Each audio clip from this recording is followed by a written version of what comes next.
दोस्तों नमस्कार। वर्तमान में अरावली का मुद्दा पूरे सोशल मीडिया पर छाया हुआ है और इस मुद्दे पर बात करना, इस मुद्दे को उठाना ज़रूरी भी है। यह एक जीवंत, ज्वलंत, जायज़ और ज़रूरी मुद्दा है,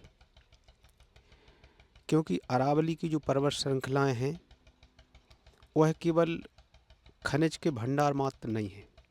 अरावली की जो पर्वत श्रृंखलाएँ हैं, वह उन वीर राजपूतों के, इस देश के उन रणबांकुरों की वीरता के जिंदा स्मारक हैं, जिन्होंने इस देश के लिए अपना लहू बहाया, विदेशी आक्रांताओं को धूल चटाई और उनको या तो वापस लौटने पर मजबूर कर दिया या कहीं उसी भूमि में उनको दफन कर दिया।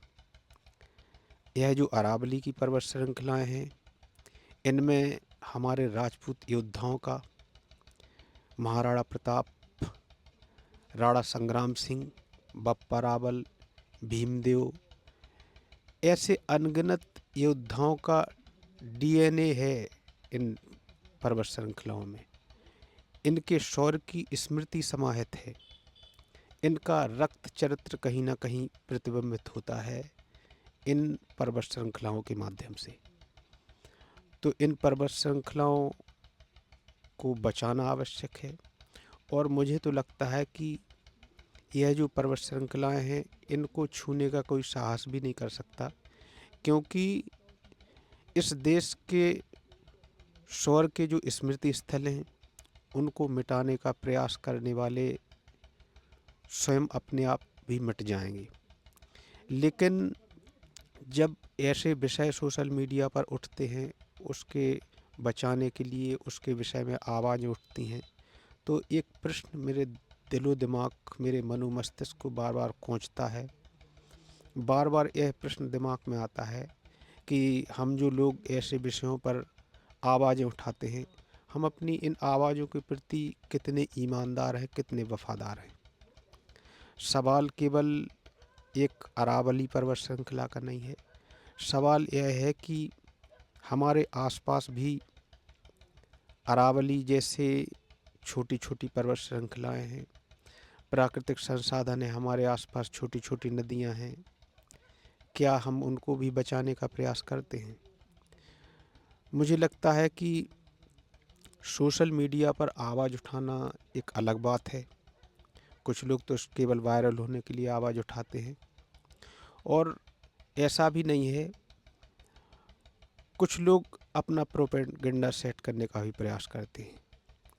लेकिन उन्हीं के बीच कुछ लोग ऐसे भी होते हैं जिनका प्रकृति से लगाव है, जो वाकई ईमानदारी से अपनी बात रखते हैं और वह दिल से अपनी आवाज़ उठाते हैं। मेरा सवाल यह है कि क्या हम वाकई अपनी आवाज़ के प्रति ईमानदार हैं? क्योंकि अगर प्रैक्टिकली देखा जाए तो हमारे आसपास जो यह प्राकृतिक संसाधन है, चाहे पहाड़ों के रूप में हो, चाहे नदियों के रूप में हो, जब स्थानीय स्तर पर इनका प्रश्न आता है, जब स्थानीय लोग इसमें शामिल होते हैं और निश्चित रूप से होते हैं, तो कहीं ना कहीं हम लोग यह आवाज़ उठाने से कतराते हैं, क्योंकि इसमें हमारे व्यक्तिगत हित प्रभावित होने का भी खतरा है। लेकिन जब दूर दराज की कोई बात होती है तो हम ज़ोर शोर से आवाज़ उठाते हैं। जैसे हम प्रधानमंत्री को गाली दे लेते हैं, हम मुख्यमंत्री को गाली देते लेते हैं, लेकिन हम लेखपाल के सामने अपनी आवाज़ उठाने से डरते हैं। हम ग्राम प्रधान के सामने अपनी आवाज़ नहीं उठा पाते हैं। हम स्थानीय सांसद विधायक के सामने अपनी बात रखने से, अपना जायज़ विरोध करने से भी कतराते हैं, क्योंकि वहाँ हमारे कहीं ना कहीं व्यक्तिगत हित जुड़े होते हैं। हमसे संबंधित किसी व्यक्ति के व्यक्तिगत हित जुड़े होते हैं, तो वहाँ समझौता कर लेते हैं। मेरा सवाल यही है कि अगर वाकई हमें प्रकृति बचानी है, वाकई हमें प्राकृतिक संसाधन बचाना है, तो कहीं ना कहीं हमें ईमानदार होना पड़ेगा व्यक्तिगत स्तर पर भी। अगर अरावली जैसी पर्वत श्रृंखलाएँ बचानी है, तो कहीं ना कहीं हमें अपने भवन निर्माण में भी प्राकृतिक होना पड़ेगा। यह जो वर्तमान में एक होड़ लगी है संगमरमर से घर चमकाने की, कंक्रीट के जंगल खड़ा करने की, हमें उस दौड़ से बाहर आना पड़ेगा। अगर प्रकृति को हमें वाकई बचाना है तो यह जो आधुनिकीकरण की दौड़ है, क्योंकि प्रकृति के जो संसाधन है वह निश्चित रूप से प्रकृति ने उनका निर्माण हमारे उपयोग के लिए किया है, हमारे ही उपभोग के लिए किया है। लेकिन हमारे शास्त्रों में यही भी है कि अति की वर्जना की गई है। अति किसी भी चीज़ में नहीं होनी चाहिए, हमें सम्यक उपयोग करना चाहिए हर चीज़ का। और सम्यक उपयोग जब हम किसी चीज़ का करते हैं तो प्रकृति कहीं ना कहीं उसका डैमेज कंट्रोल भी करती है। हमारे पुरखे मूर्ख नहीं थे जो कच्चे घर बनाते थे, ईंटों के घर बनाते थे।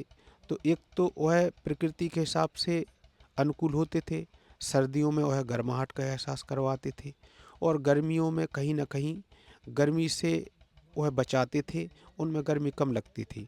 लेकिन जब से हमने कंक्रीट के महल खड़े किए हैं, कंक्रीट के जंगल खड़े किए हैं, तो निश्चित रूप से गर्मी भी बहुत अधिक बढ़ रही है, ग्लोबल वार्मिंग की समस्या आ रही है, और सर्दी में भी बहुत अधिक सर्दी का एहसास होता है।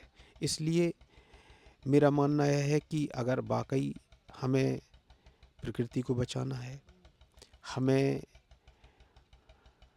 अच्छा एक जीवन जीना है, तो यह जो आधुनिकीकरण की दौड़ है, यह जो दिखावे का चलन है, हमें इन सब चीज़ों से बाहर आकर प्राकृत होना पड़ेगा। हमें आत्ममंथन करना पड़ेगा, क्योंकि गुड़ खाने की ना खाने की जब आप सलाह किसी को देते हैं तो आपको खुद भी गुड़ से परहेज करना होता है। इसलिए अगर हम प्राकृतिक संसाधन बचाने की आवाज़ बुलंद करते हैं तो हमारी आवाज़ में असल ताकत तभी आएगी जब हम अपने निजी जीवन में उस पर अमल करेंगे। धन्यवाद।